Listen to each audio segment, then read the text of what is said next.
gimana Kak?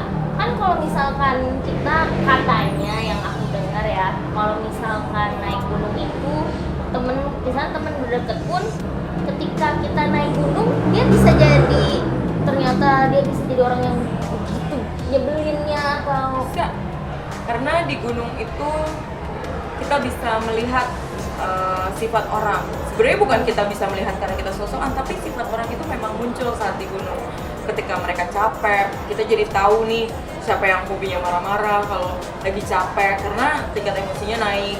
Kemudian kita bisa jadi tahu yang males siapa saat misalkan orang lagi rapi-rapi bangun tenda tapi dia malah merokok atau tidur-tiduran. Kemudian yang lain lagi masak dia malah tidur. Jadi itu semua kelihatan tanpa harus dipaksakan. Begitupun sifat kita pribadi personally itu kita akan tahu seperti apa mengenal karakteristik orang lain dan diri kita sendiri. Dan itu pun kita harus berkaca. Jadi kita jangan melihat orang terus tapi kita lupa untuk melihat diri kita sendiri.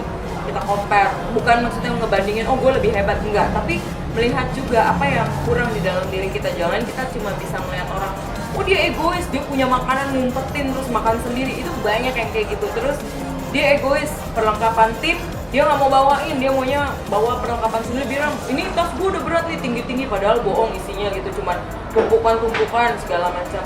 Kemudian kita jadi tahu hal-hal sekecil itu gitu. Dan buat buat gue ngelihat teman baik belum tentu bisa diajak naik gunung bareng, benar. Karena teman yang asik di kota belum tentu asik di alam.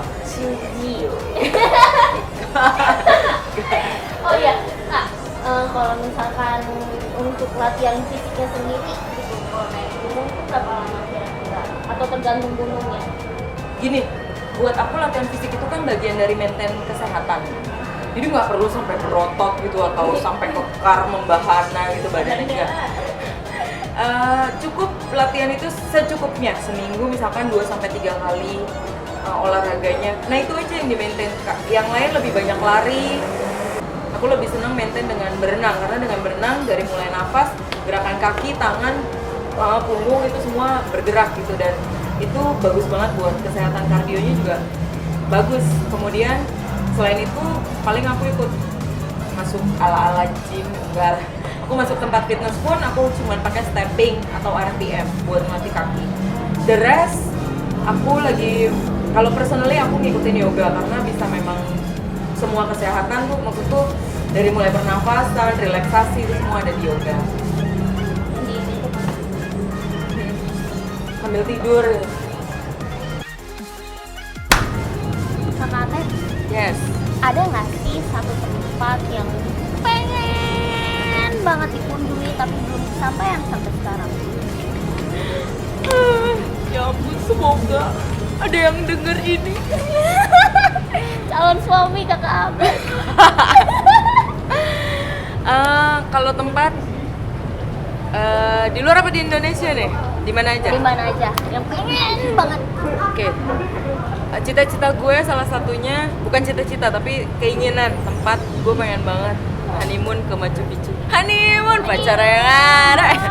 Tapi gue pengen banget ke satu tempat di Peru namanya Machu Picchu. That one of my dreams. Mudah-mudahan. Alasannya gue pengen belajar tentang suku di sana. Gue senang dengan letak dari mulai apa ya, bentuknya, uniknya, terus peradabannya, terus karena itu gunung juga, gunung yang memang udah jadi tempat wisata. Tapi di sana tuh keren banget ya, apalagi kalau ngeliat foto. Calon suami kakak Abed, you have to see this interview, you have to see. Dengarkan aku. Kakak Abed resign dari pekerjaannya untuk traveling, apakah itu benar? Kalau dulu iya, 7 tahun bekerja di kantor, bikin gue udah cukup ngerasain bangku kantor dan ngedengerin lagu Indonesia Raya tiap hari dari bos. Dan saat itu gue senang sama kerjaan gue, tapi akhirnya gue berhenti dan sekarang gue ngantor lagi, tapi lebih fleksibel. Nepal adalah salah satu negara tempat wisata yang pernah kakak Abed kunjungi. Itu right? Alright. Right? Correct, right. Nah, kenapa? Ada apa sih kak di Nepal? Boleh cerita nggak? Oke, Nepal I consider as my second home. Gue jatuh cinta sama Nepal for the very first time. Saat itu First time-nya kapan? 2013.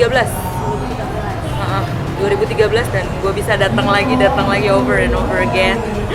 2013 waktu itu gue ada kerjaan dan gue bertemu dengan travel mate gue juga di situ.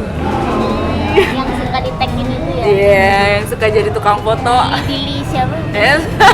Billy gitu kan ya?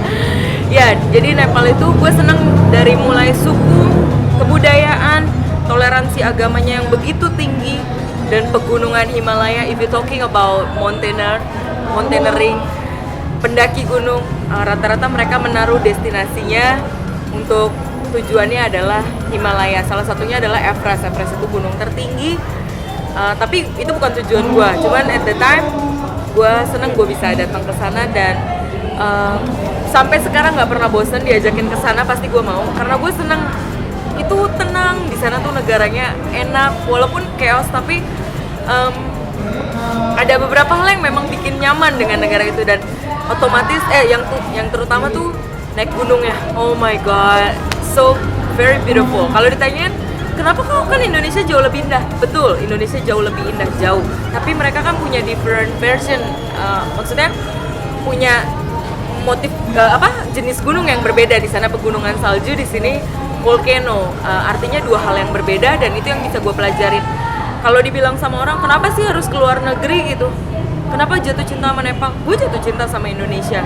Tapi yang gue tangkap begini, banyak orang sering salah kaprah ketika orang lu negara sendiri aja belum, kenapa harus keluar negeri?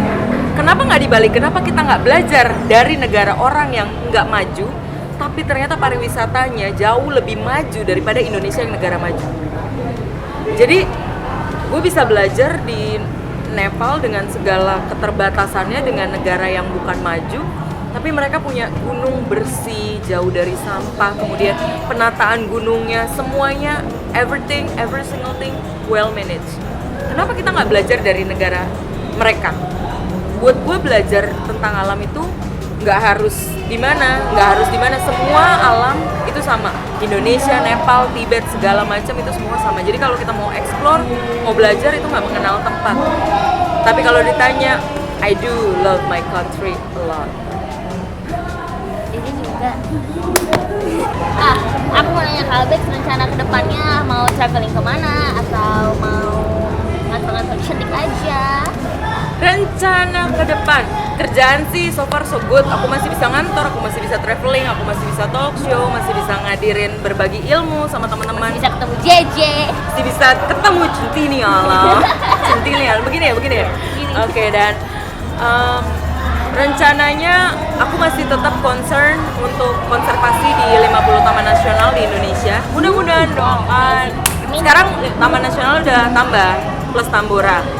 Cuman masih panjang karena prosesnya yang dilaluin cukup banyak karena aku independen dan aku sendiri. Masih disuruh nulis deadline buku yang nggak selesai. Kedepannya aku cuman pengen tetap jadi anak bebek yang masih bisa terus berbagi melalui setiap perjalanannya, masih bisa terus sharing ilmu yang mudah-mudahan dari caption yang kacrut itu bisa berguna buat semua pembacanya. Ya paling untuk sementara itu. Semoga bosku mendengarkan aku dan terus memberikan aku waktu untuk tetap jalan-jalan. I love you bos. Salah. boleh nanti nomor bosnya dikirimin ke aku, nanti aku langsung kasih linknya ke bosnya. Bos boleh dicek bos, gitu. Bos boleh biayain Jessica jalan-jalan juga bos. Bisa. Oke, terima kasih banyak Kakak Bebek untuk waktunya kali ini, atau alias Kakak Mawar yang selalu mengharum dimanapun di Indonesia, di Nepal. Semoga Kakak sukses terus, semoga bisa jalan-jalan ke tempat yang Kakak inginkan, semoga bisa ke Machu Picchu dengan suaminya untuk honeymoon. Belum punya suami. Oh ya, ayo, Amin. calon suami, amin, amin, amin, amin. Udah kasih banyak ke kamera waktunya. Sama-sama. Kita belum Boleh. boleh. Wah. Wah. Thank you juga Centini Alam. Iya. Semoga sukses programnya dan Terima kasih. iya, Amin. terus memotivasi orang dan menginspirasi orang melalui programnya. Amin. Semuanya katakan. Amin. Terima kasih Kakak Bebek. Terima kasih. Kakak Bebek boleh. Terus saksikan Centini Alam. Terima kasih. Siapa tahu nanti